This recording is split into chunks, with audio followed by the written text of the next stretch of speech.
I feel fortunate to, of course, serve in the Senate and equally fortunate to represent the state of Illinois and the city of Chicago. What an amazing gathering place for America Chicago has been over the years and still is to this day.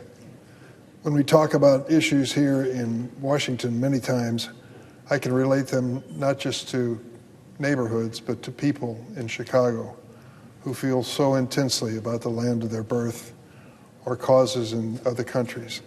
I've gone through that same experience myself. My mother, an immigrant from Lithuania, I was fortunate to witness the freedom struggle in Lithuania when they finally broke from the Soviet Union. If you go down Chicago Avenue, west of Michigan Avenue, you go into an area known as Ukrainian Village. That nomenclature speaks for itself. There are churches and gathering places, schools, families who are watching the war in Ukraine with personal intensity. To them, it is a land where their mothers and fathers were born, where many of them were born. And they have prayers and pleas to politicians not to forget. You can also step right outside of this chamber, a few steps away, and find a group of Ukrainian Americans who have been demonstrating on behalf of the cause of Ukraine for as long as this war has gone on. I saw them this morning, and as we go by, the typical greeting in the Ukrainian village is Slava Ukraini, long lives Ukraine, to which they reply that they agree with me.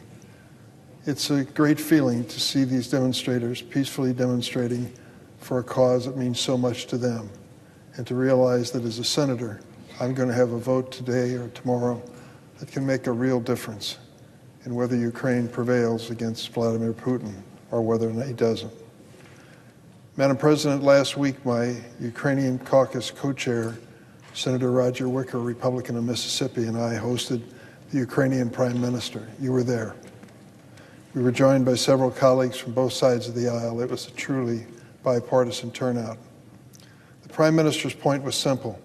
With continued U.S. and allied support, Ukraine can defeat Russia's brutal war, and in doing so, help defend greater security in Europe.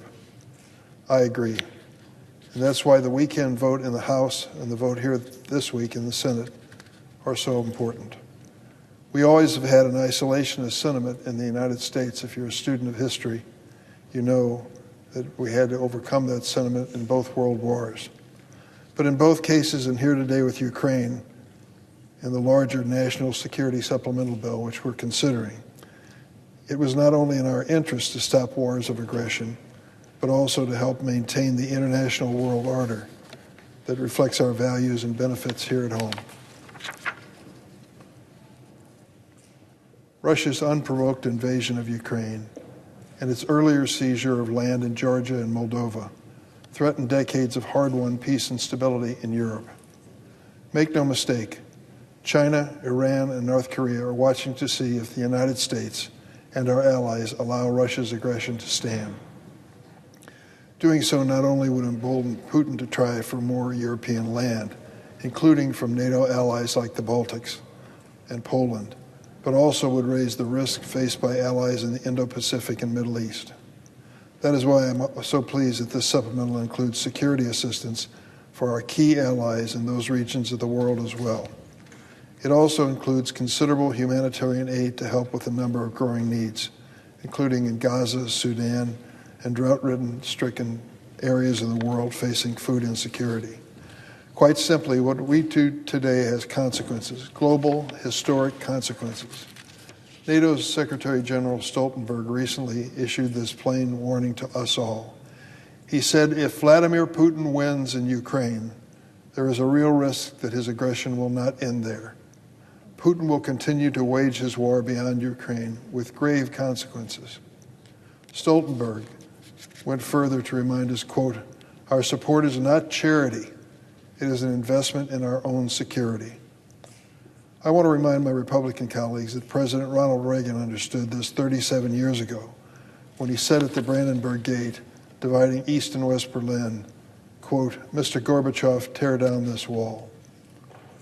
I was lucky enough to be in Berlin. The wall was coming down. The euphoria felt by the people of Berlin was palpable. I remember groups coming to Brandenburg Gate, bring little hammers with them to try to chip off a piece of the wall and save it for their children and grandchildren. It meant that much to them. Only a few years after his historic speech, the Soviet Union collapsed, ushering in decades of freedom and prosperity in Eastern Europe and a welcome end to the Cold War. Vladimir Putin called this historic wave of liberation from the shackles of communism, and I quote, "the greatest geopolitical catastrophe of the 20th century." A wave of freedom he clearly wants to reverse, continues to this day. And my friend and former colleague, John McCain, with whom I'll never forget walking through the makeshift shrines to those killed fighting for democracy in Ukraine's Maidan Square, saw this battle of ideas and freedom so clearly. Recently, House Affairs Committee Chair Mike McCall aptly noted, "The eyes of the world are watching, and our adversaries are watching, and history is watching." And that's why I keep telling my colleagues, do you want to be Chamberlain or Churchill? So I urge a strong bipartisan vote this week to send a clear message to Putin that he cannot prevail in Ukraine, to ensure that other key allies in humanitarian crises will receive much-needed aid, and to uphold basic international norms. The Washington Post called the House approval of the supplemental the vote heard around the world. Let's make sure our actions in the Senate this week also are heard around the world. This package contains many elements beyond aid to Ukraine. The Indo-Pacific section provides $2 billion in weapons for Taiwan and $3.3 billion for a submarine base, and provisions relating to humanitarian aid to Gaza, Sudan, and other vulnerable populations around the world will make a difference between life and death. We want to crack down on the fentanyl trafficking. I recently had Ann Milgram, who's the head of the Drug Enforcement Agency, back to my office to give me a briefing on the fentanyl crisis in this country.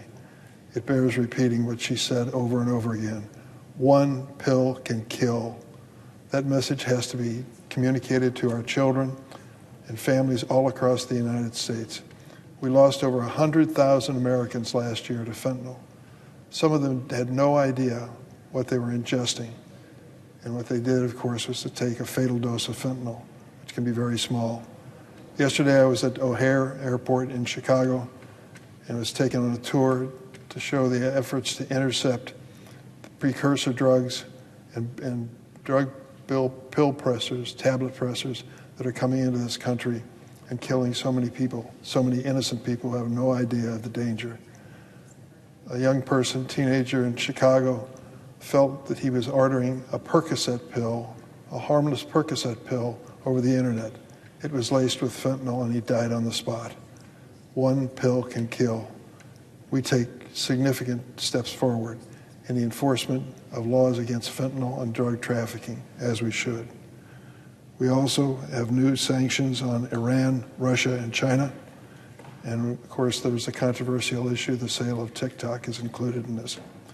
My greatest fear is that Netanyahu and his right-wing coalition, once they receive these American funds, will act irresponsibly.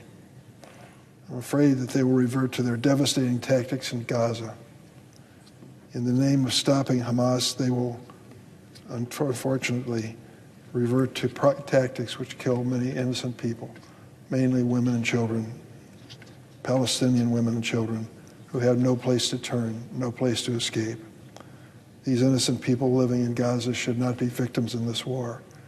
There are requirements for all civilized nations in wartime when it comes to protecting individuals and civilians, and they certainly should apply in this situation. There is no question, it bears repeating every time we talk about this topic, Israel has the right to exist, it has the right to defend itself, it had the right to strike back at Hamas after the atrocities of October 7th. But the humanitarian crisis which was unleashed in Gaza is unspeakable, indefensible, and we cannot be party to it. There are provisions in the law for those who receive aid from the United States, and that would include all the countries that I've mentioned here. Provisions in the law which require them to hew to international standards when it comes to protecting the innocent and when it comes to facilitating the delivery of humanitarian aid. We must hold Israel and all the recipients of U.S. aid to those standards to make certain that they are doing everything in their power to protect the innocent. Madam President, this is an important vote, and as usual in the Senate, we find that it's not a single issue that we'll be voting on, but in fact, perhaps a dozen key issues, any one of which could be a major bill debated at length on the floor of the Senate. But time is wasting. We passed this defense supplemental first time in February of this year. Here we are in April.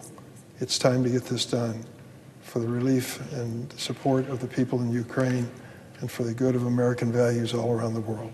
I yield the floor.